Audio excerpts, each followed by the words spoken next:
Whoop! Kumusta mga idol? Bagong araw, bago na namang luto. Tara na, samahan nyo ako. Pero bago yan, pasok po muna natin ang ating intro.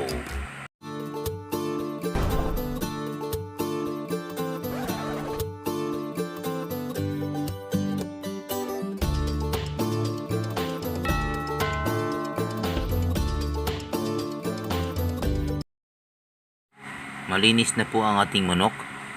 Nilagyan na rin po natin ng konting asin at konting paminta. Antay lang po tayo ng ilang minuto bago po natin iprito. Siguraduhin lang po natin na mait ang ating mantika.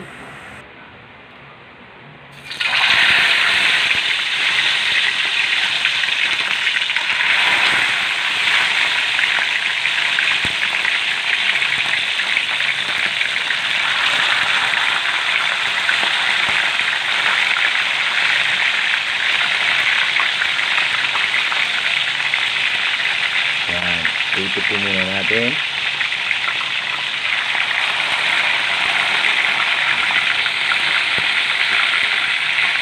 Ito po ang ating mga ingredient. Vinegar.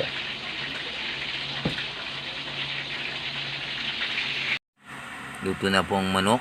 Itabi po muna natin.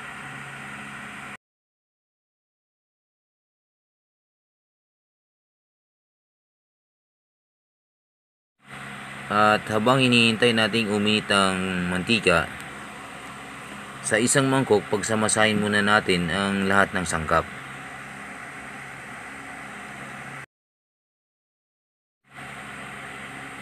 Una, sarsa,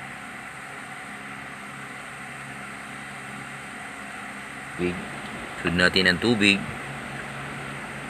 mix lang po, mix po natin, asukal,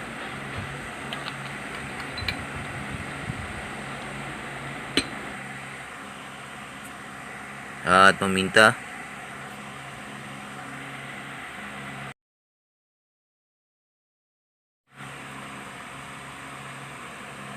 sili,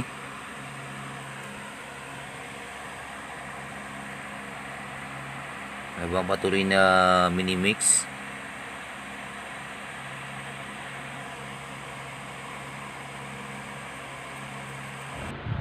At ang ating vinegar. Yan. Okay. Haluin lang po natin. Mainit na rin po ang ating mantika. Gisa po natin ang bawang.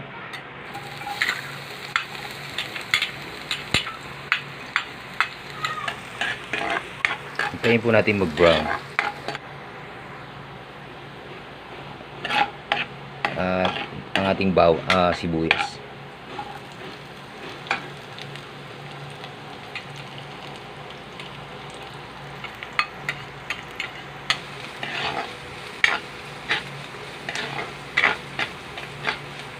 At pag lumabas na po at nangamoy na ang aroma, hindi na po natin ilagay ang ating pinaghalong sangkap.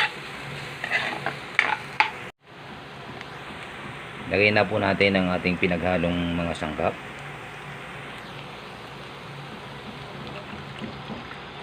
At hintayin po natin kumulo bago natin ilagay ang piniritong manok. Ayan po, kumukulo na. Ay pwede na po natin ilagay ang manok na pinirito.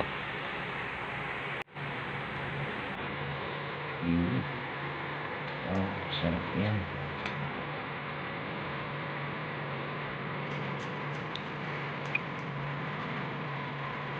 Tapos po, antayin po natin kumulo para pumasok po ang lasa sa karne ng manok.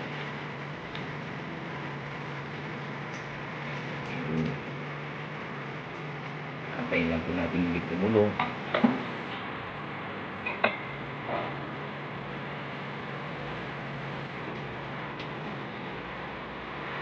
Kuluan po natin mga 5 to 8 minutes para pumasok ang lasa sa laman ng manok. Be sure po na katamtaman lang po ang lakas ng apoy. Yan po, nakikita nyo, kulong-kulo na po siya. Hintay lang po ng konting minuto pa. Pwede na po natin ilipat sa isang plato para tayo makakain na.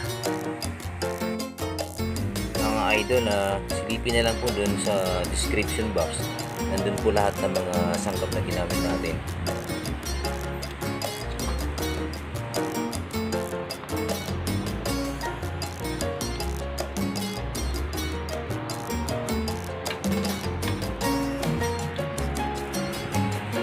Mga idol, ang tawag po sa luto na to ay paksiw na manok. Paksiw na manok yan po.